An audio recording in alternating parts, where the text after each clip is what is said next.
4.5 പതിറ്റാണ്ട് മുൻപ് ഏകാദശി നാളിൽ വിടവാങ്ങിയ ഗജരാജൻ കേശവന് ഗുരുവായൂരിൽ അനുസ്മരണം. അവിടെ നിന്നുള്ള തത്സമയ ദൃശ്യങ്ങൾ കാണാം ഇപ്പോൾ.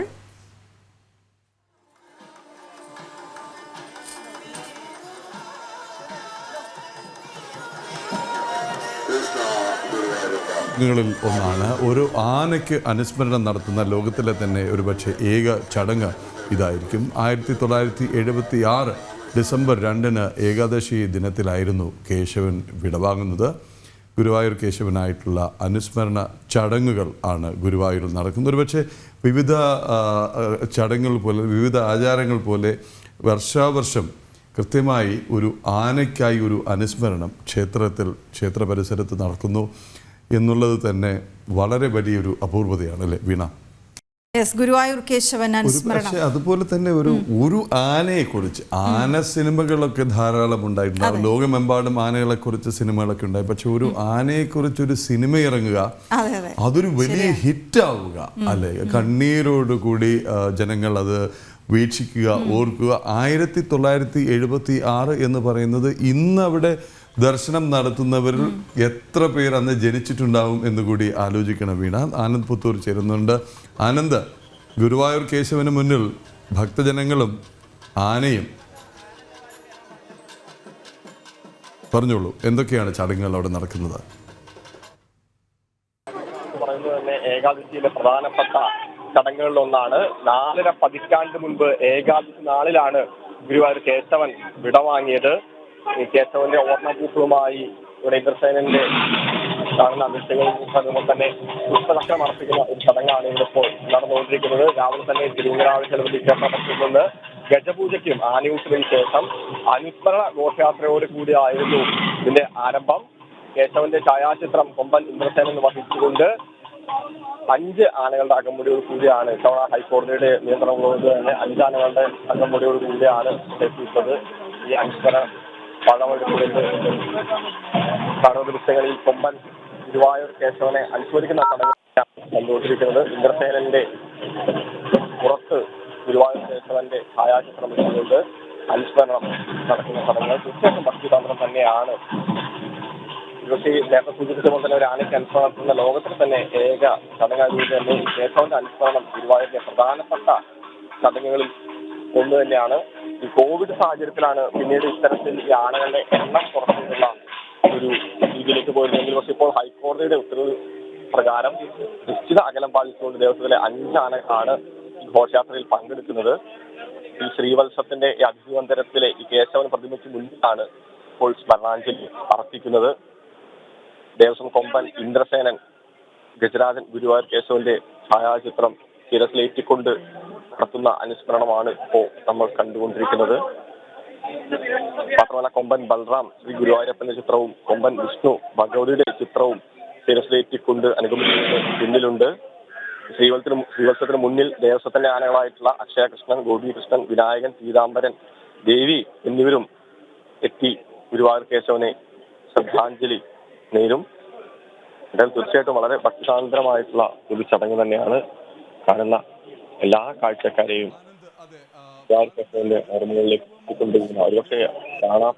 അല്ലെങ്കിൽ ഇതിനെ ഏറ്റവും അധികം അപൂർവങ്ങളിൽ അപൂർവമാക്കുന്നത് എന്ന് പറയുന്നത്, ഒന്ന്, ഒരു ക്ഷേത്രത്തോടനുബന്ധിച്ചുള്ള ചടങ്ങിന്റെ ഭാഗമായി തന്നെ ഈ അനുസ്മരണം, ഈ ഓർമ്മ ദിനം മാറുന്നു. 2, ഒരു ആനയ്ക്ക് ക്ഷേത്രാങ്കണത്തിൽ അല്ലെങ്കിൽ ക്ഷേത്ര പരിസരത്ത് സ്മാരകം ഉയരുന്നു. ആനയുടെ പൂർണ്ണകായ പ്രതിമ തന്നെ ഉയരുന്നു. 3, ഈ ആനയുടെ പേരിൽ ഗുരുവായൂർ കേശവൻ എന്ന പേരിൽ ഒരു സിനിമ ഇറങ്ങുന്നു. അത് ഏറെക്കുറെ ആ കാലഘട്ടത്തിൽ കണ്ടതും കേട്ടതും അറിഞ്ഞതുമായ കഥകളും ഒക്കെ വച്ചിട്ട് ഗുരുവായൂർ കേശവൻ എന്ന ഒരിക്കലും അസുലഭമായ അപൂർവമായ ഒരു ഓർമ്മയും സ്നേഹവും ഒക്കെ വെളിവാക്കുന്ന കഥയുമായി സിനിമ ഇറങ്ങുന്നു.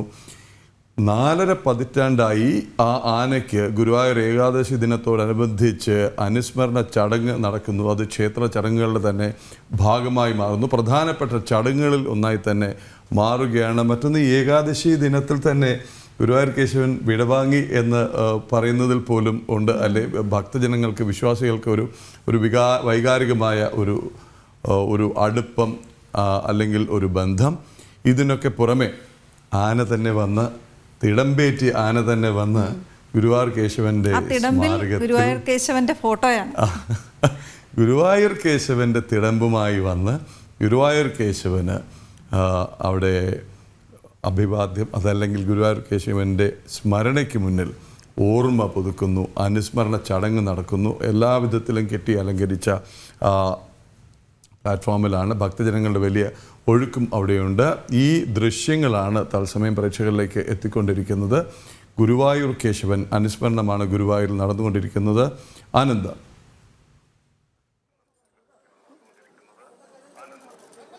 മനസ്സിനെ നിറയ്ക്കുന്ന ഒരു കാഴ്ച തന്നെയാണ്. ഓരോ ഭക്തരുടെയും മനസ്സിനെ നിറയ്ക്കുന്ന ഒരു കാഴ്ച തന്നെയാണ് ഇവിടെ നോക്കുമ്പോൾ നമുക്ക് കാണാൻ വേണ്ടി മുമ്പ് നമ്മൾ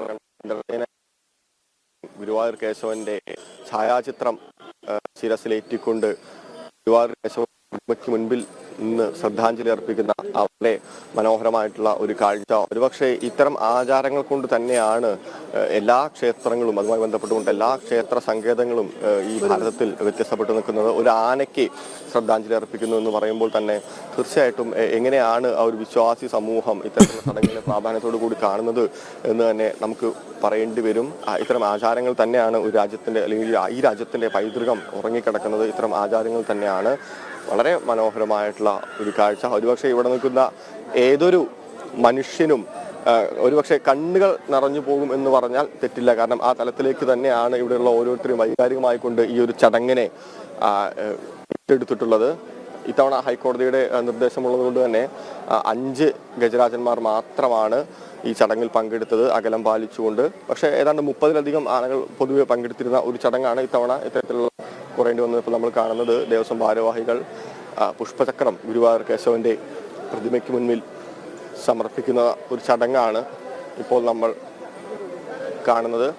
ഗുരുവായൂർ കേശവനെ സംബന്ധിച്ച് നമ്മൾ പറയുകയാണെങ്കിൽ നേരത്തെ സൂചിപ്പിച്ച പോലെ തന്നെ ഗുരുവായൂരിൻ്റെ സ്വന്തം കേശവൻ മാത്രമല്ല, ഏറ്റവും പ്രധാനപ്പെട്ട കേരളത്തിൽ തന്നെ ആനകളൊന്നായിരുന്നു. ഈ ഗുരുവായൂർ കേശവനെ സംബന്ധിച്ച് നിരവധി പുസ്തകങ്ങളും അതുമായി ബന്ധപ്പെട്ടുള്ള സിനിമകളെല്ലാം നമ്മൾ കണ്ടതാണ്. അപ്പോൾ 976-ലാണ് ആന ചരിയുന്നത്.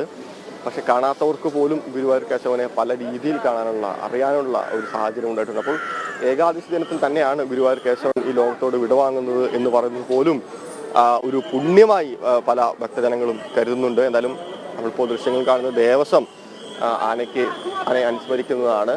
പുഷ്പചക്രങ്ങളും സമർപ്പിച്ച് പൂക്കളും സമർപ്പിച്ചുകൊണ്ട് ഗുരുവായൂർ കേശവന്റെ പ്രതിമയ്ക്ക് മുൻപിൽ, ശ്രീവത്സം ഗസ്റ്റ് ഹൗസിന്റെ പ്രതിമയ്ക്ക് മുൻപിൽ പുഷ്പങ്ങൾ അർപ്പിക്കുന്നു. ഓരോരുത്തരായി പുഷ്പങ്ങൾ അർപ്പിക്കുന്ന ഒരു ചടങ്ങാണ് കാണുന്നത്. അല്പസമയം മുൻപ് നമ്മൾ കണ്ടത് കൊമ്പൻ ഇന്ദ്രസേനനെ എത്തിക്കൊണ്ട് ഗുരുവായൂർ കേശവന് ശ്രദ്ധാഞ്ജലി അർപ്പിക്കുന്ന ഒരു ചടങ്ങാണ്. അപ്പോൾ ഇത്തരത്തിലുള്ള ഈ ചടങ്ങുകൾ തന്നെയാണ് ഞാൻ നേരത്തെ സൂചിപ്പിച്ച പോലെ തന്നെ ഓരോ ക്ഷേത്ര സങ്കേതങ്ങളെയും അതിൻ്റെ വ്യത്യസ്തപ്പെടുത്തുന്നതും. ഈ പൈതൃകങ്ങൾ തന്നെയാണ് ഒരുപക്ഷെ ഈ രാജ്യത്തിന്റെ ഏറ്റവും പ്രധാനപ്പെട്ട സമ്പത്ത് എന്ന് പറയുന്നത്. എന്തായാലും ഈ തിരക്ക് തന്നെയാണ് ക്ഷേത്രത്തിൽ അനുഭവപ്പെടുന്നത്. ഈ അനുസ്മരണം ഏറ്റവും